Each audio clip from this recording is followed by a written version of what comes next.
viens ce matin, enseigne-nous. Père, nous venons de lire un verset biblique. Nous voulons, Père, que tu ouvres maintenant le livre, Seigneur céleste, pour nous faire entrer dans ces grands messages. Que les voiles s'ouvrent, nous voulons traverser dans l'autre camp. Nous voulons entrer dans la révélation de ta parole. Mais je sais une chose, il n'y a que toi qui enseigne comme personne ne peut enseigner. Pendant les jours de ta chair, un jour, tu enseignais. La Bible dit, il y a eu, oh Dieu, des huissiers qui sont venus pour t'arrêter. Père, ils t'ont donné les oreilles pour entendre la parole qui sortait de ta bouche. Après avoir entendu ta parole, ils ont changé la vie. Et ils sont allés vers les gens qui les ont envoyés. Oh Père, ces gens-là, ils ont dit, mais où est la personne? Oui, voici la réponse. Nous n'avons jamais entendu un homme parler comme cet homme. Seigneur, je sais, ce matin, tu es là. Parle-nous, oh Dieu, comme autrefois. Nous voulons écouter cette parole de vie, oh Dieu. La Bible dit, la parole de Dieu est vivante, est efficace, plus tranchante qu'une épée quelconque à double tranchant. Seigneur, je sais, ta parole est vivante. Fais vivre ta parole dans le cœur de tout un chacun ce matin. Oh Père, je sais là où il y a ta parole, il y a la vie. Quand ta parole vient, la Bible dit, oh Dieu, il est comme une épée quelconque à double tranchant qui pénètre, Seigneur, jusqu'à partager l'âme et esprit. Jésus, je crois, ce matin, ta parole va pénétrer un cœur, oh Dieu, incrédule ce matin. Tu feras en sorte, oh Dieu, que cet esprit d'incrédulité tombe ce matin. Oh Père, je sais que ta parole vient pour trancher. Seigneur, je sais aujourd'hui, ta parole va trancher, va séparer le ténèbre avec la lumière. Il va séparer le mal avec le bien. Il va séparer le péché, oh Dieu, avec la justice. Il va séparer la mort et la vie. Père, nous avons choisi la vie ce matin. Voilà pourquoi nous sommes venus pour t'écouter. Seigneur, je t'en prie, ajoute ta bénédiction dans chaque verset que nous allons lire ce matin. Afin que Jésus, chacun de nous, en sortant d'ici, Seigneur, sa vie ne soit plus la même. Car la Bible dit, tu es le Dieu véritable. Tu es le Dieu au Père qui transforme et qui change. Alléluia, au Dieu, la vie des hommes vient changer notre vie au travers de ta parole. Dans le nom puissant et glorieux de notre Seigneur Jésus. Ainsi nous avons prié. Amen. Amen. Alléluia. Bien, je pense que je vais directement commencer le message de ce matin. Nous avons dit que le message de ce matin, ce n'est que la continuité du message que nous avons prêché le dimanche passé. Aujourd'hui, je vais faire la continuité du même message. Libère mon esprit de sa prison. Alors, je pense que le dimanche passé, nous avons parlé, bien aimé, sur la délivrance de l'esprit. Parce que nous avons dit que le diable, bien aimé, il a fait 3 grandes prisons dans le monde spirituel. Nous avons 3 grandes prisons. Nous avons la prison de l'âme. Nous avons la prison de l'esprit et nous avons la prison de la chair. Et ces trois êtres-là, ce sont des êtres que le Seigneur, il nous demande de sanctifier. Parce que nous avons dit, l'homme est composé de trois parties. Âme, esprit et la chair que nous appelons le corps. Alors, les trois parties-là qui composent un être humain, le diable, rusé qu'il est, malin qu'il est, méchant qu'il est, il a fait que tous ces trois êtres qui composent un être humain soient emprisonnés. Voilà pourquoi il a, bien aimé, créé ces trois grandes prisons pour enfermer, bien aimé, les hommes par lesquels le Seigneur a créé à son image et à sa ressemblance. Alors, nous avons dit que la prison de l'esprit d'abord, nous avons dit, parmi les trois êtres qui composent l'homme, il y a un qui est le chauffeur ou le conducteur. Nous avons dit c'est l'esprit.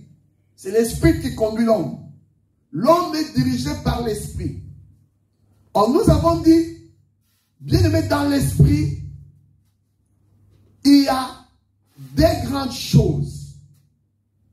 Il y a, bien aimé, nous avons parlé sur le domaine du choix. C'est l'esprit qui fait les choix. Et nous avons parlé sur les décisions. Donc, toutes les décisions qu'un homme peut prendre dans sa vie, bien aimé, cela vient de l'esprit. Et tous les choix que nous faisons, c'est l'esprit qui les fait. Donc, en esprit, il y a, bien aimé, le domaine des choix et des décisions. Et nous avons parlé la troisième chose. Dans l'esprit, nous avons ce qu'on appelle la conscience. Je me souviens quand on était encore sur les bancs de l'école, on nous a donné la définition de la conscience. La conscience, dans l'école, on nous a dit, la conscience c'est quoi? La conscience, c'est la voix intérieure, d'accord, qui dit ces choses est bonne ou mauvaise. Donc voilà la conscience. Or, quand on parle de la conscience, cela justifie automatiquement la présence de l'esprit dans l'homme. Voilà pourquoi nous avons dit, si tu veux comprendre que ton esprit est en prison, regarde d'abord comment tu réagis bien aimé par rapport à ta conscience. Il y a beaucoup de gens, bien aimés, qui agissent, qui regardent l'agissement de quelqu'un, qui dit vraiment, cet homme, sa conscience n'est pas bonne. Donc tu vois vraiment que la conscience de la personne là ne réagit pas. Tu vois, non, si la personne là, elle avait la conscience, elle n'allait pas faire ce qu'il est en train de faire. Quand tu vois quelqu'un qui agit contrairement à sa conscience, tu comprends directement que son esprit est en prison. Et nous avons dit encore, tout ce qu'on vit, c'est le résultat de deux choses.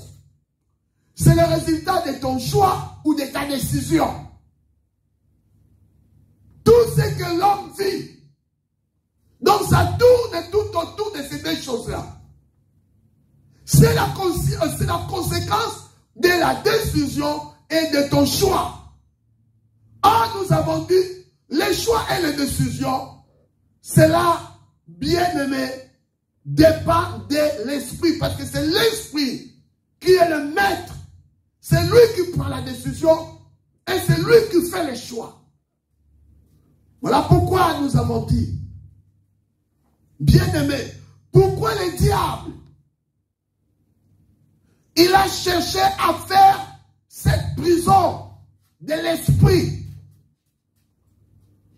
Parce que nous avons dit que l'esprit de l'homme, il est proclamé par rapport à ta destinée.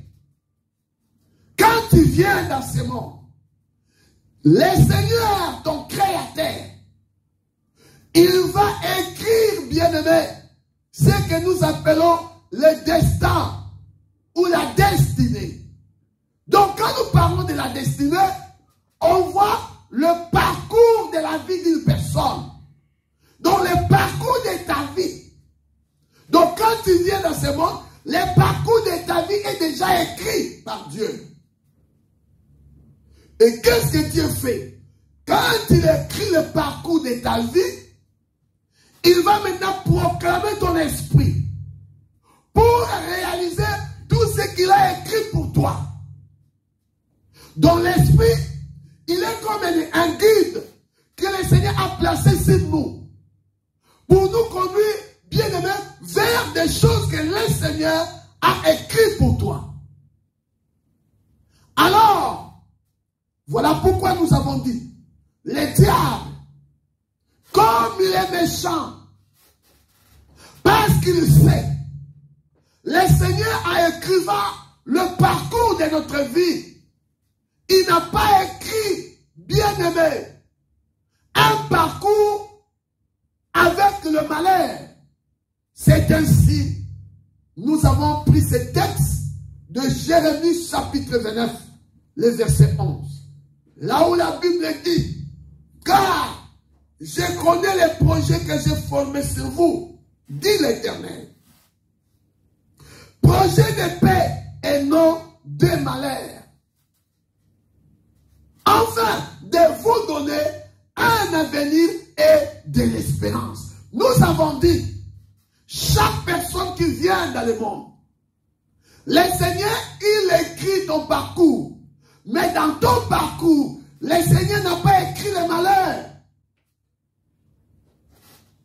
Parce que dans le projet que le Seigneur a écrit pour nous, la Bible dit, le projet que le Seigneur a écrit pour nous, c'est le projet de paix et non de malheur. C'est ainsi, la fois dernière, dimanche passé, je vous ai dit, si quelqu'un voit sa vie tourne autour du malheur, si tu vois, bien aimé, ta vie est toujours dans le vrai malheur, tu tournes toujours autour des malheurs, sache-le, il y a un ça ne va pas. Pourquoi? Parce que la mission du diable, c'est de nous détourner du projet que le Seigneur a formé sur nous. Comme le Seigneur, il a formé les projets de paix, alors le diable, il vient maintenant, bien aimé, former les projets des troubles. Il veut que la vie d'une personne soit de la confusion. Voilà pourquoi je vais lire un verset pour me permettre encore à développer mon message de ce matin. Je prends le livre d'Apocalypse, chapitre 6.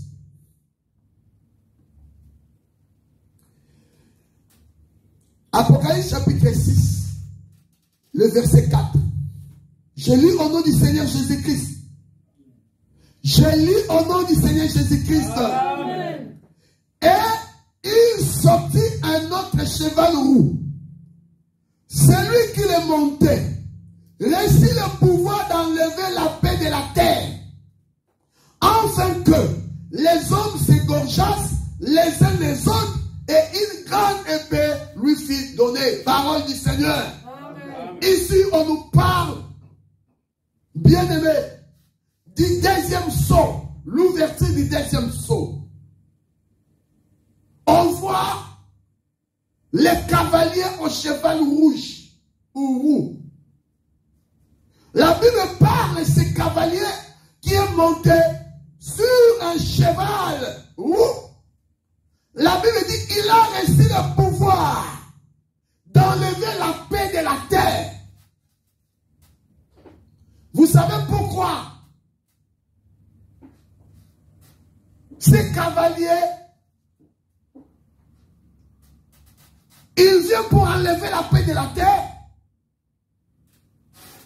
Parce que c'est un usurpateur. Les cavaliers là, c'est le diable. C'est la personne d'Antichrist. La mission, c'est d'enlever, la paix de la terre. Avec que les hommes s'égorgeassent les uns les autres. Voilà la mission du diable. Le diable ne veut pas nous voir en paix. Il veut voir que tout le monde soit bien-aimé en confusion.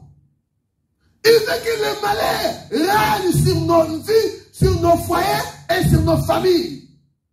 Voilà pourquoi il est venu faire tout simplement ce qui est contraire à ce que notre Dieu, le Seigneur Jésus-Christ, a fait pour nous. Oh, mes sœurs et frères, le Seigneur Jésus-Christ, quand il est venu dans ce monde, il s'est présenté étant le roi de Salem, le prince de la paix.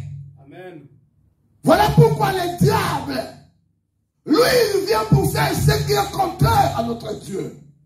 Voilà pourquoi, mes sœurs et frères, fais surtout attention.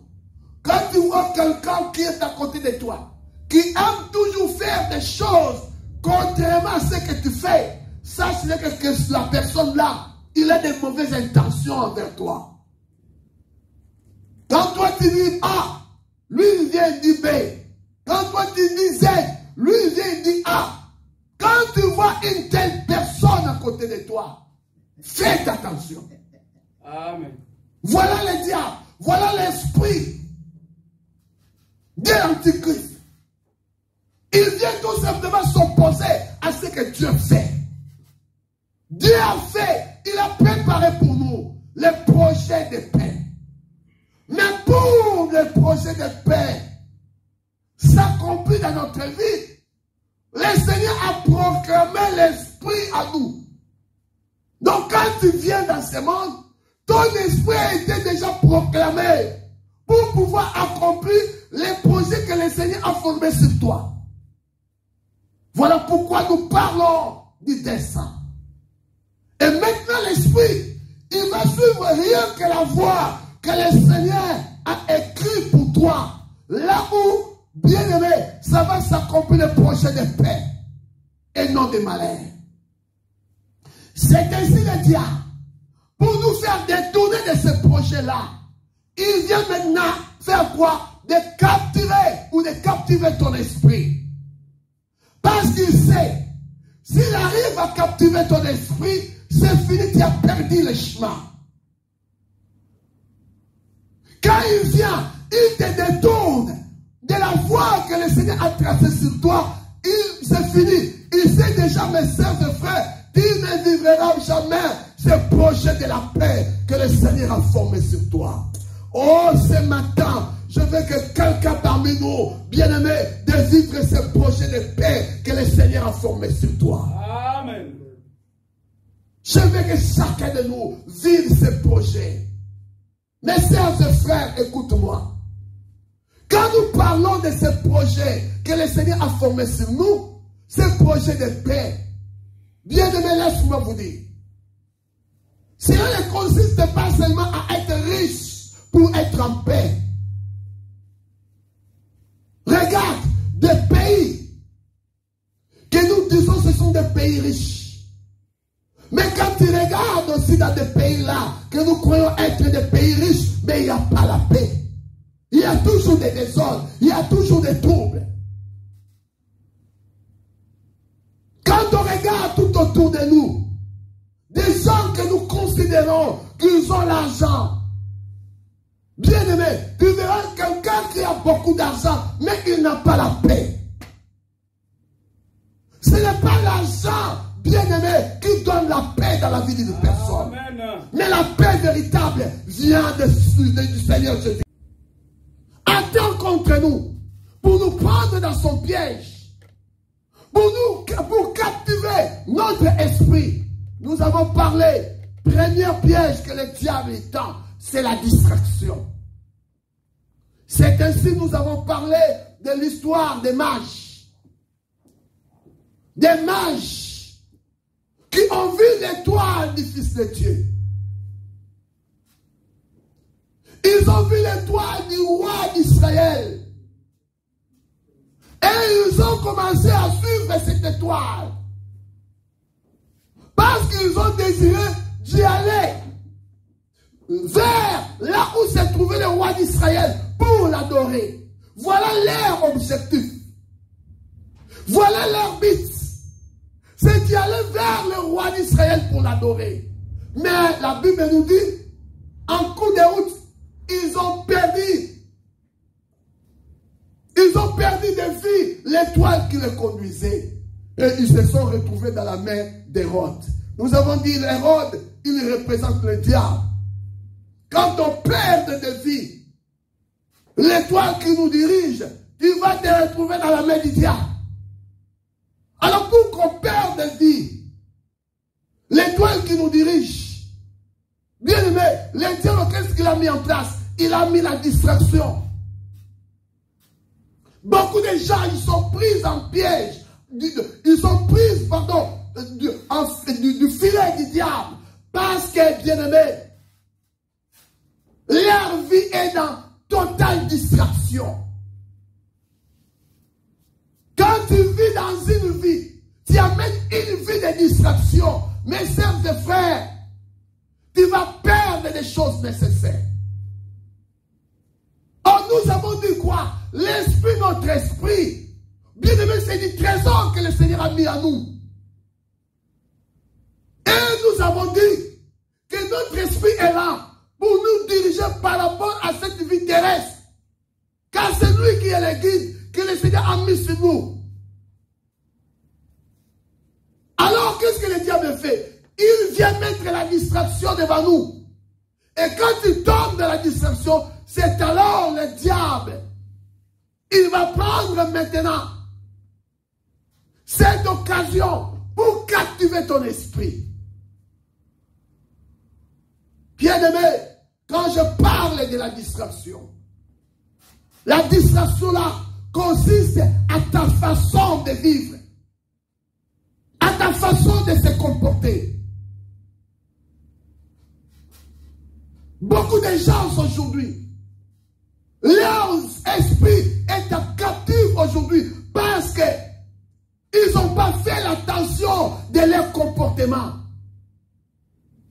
Ils n'ont pas cherché, bien aimé, à se bien comporter. Ils se sont laissés emporter par les vents de ce monde.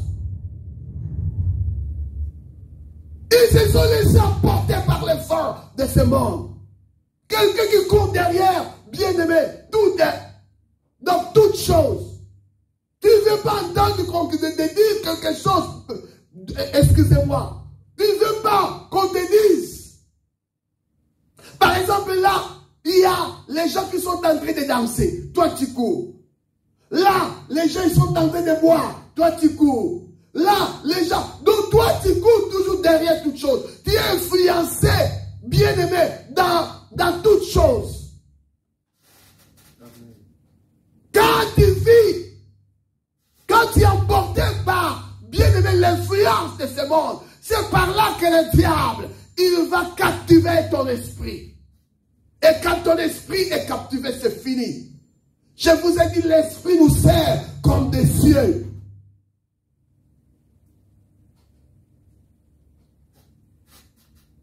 Je vous ai dit, dans l'esprit, il y a ce qu'on appelle la clairvoyance. Lui, il voit les devants. Je peux vous donner un exemple. Tu viens aller, tu cherches un travail. L'esprit voit ce qui est mieux pour toi. sais que dans tes deux travail, ce qui est mieux pour toi, c'est là. Là, tu vas avoir la paix. Là, il y a l'avenir. Là où il y a de l'espérance. Parce que l'esprit, il choisit que ce qui est meilleur pour toi, cela veut dire des choses que le Seigneur avait préparées pour toi. Ma soeur, mon frère, laisse-moi vous dire. La chose qui est meilleure pour ta vie, ce sont des choses que le Seigneur a préparées pour toi. Ne cherche pas ailleurs. Ne cours pas derrière n'importe quoi. Mais il faut toujours chercher la volonté de Dieu dans ta vie. Qu'est-ce que le Seigneur a préparé pour moi? Je vous donne un autre exemple. Je vais me marier. Je suis devant la femme de ma vie. Elle est là. Mais moi, malheureusement, au lieu de chercher la volonté de Dieu, au lieu que je me laisse conduire par l'esprit que le Seigneur a placé pour moi, parce que l'esprit là, il sait la femme que le Seigneur a préparée pour toi. Je parle d'abord de l'esprit de l'homme. L'esprit, il sait. Parce qu'il a été proclamé pour ça. Mais qu'est-ce qui se fait? Le diable maintenant, il va chercher à captiver ton esprit. Pourquoi il va captiver ton esprit? Afin de faire un mauvais choix. Quand ceux-ci étaient bien-aimés, quand ils ont, greffé ses yeux, ils ne pouvaient plus voir les devants. Je vous ai dit pareil avec quelqu'un que son esprit est emprisonné. Il ressemble à quelqu'un dont ses yeux sont greffés. Quand on greffe tes yeux, tu ne peux plus voir les devants. Voilà notre esprit quand notre esprit est emprisonné. Tu ne peux pas faire un bon choix. Voilà le but que le diable, il captive notre esprit. Pour nous diriger maintenant. Et maintenant, quand ton esprit est emprisonné, c'est le diable qui viendra maintenant te diriger. Il va commencer à te diriger selon quoi? Selon ton âme. Là maintenant, c'est l'âme qui prend le pouvoir. Dans l'âme, il n'y a que des désirs, des sentiments. C'est la mère des sentiments, des désirs, des convoitises. Voilà pourquoi tu es devant la femme de ta vie, mais toi tu ne le vois pas. Toi tu veux seulement la femme bien-aimée. D'accord?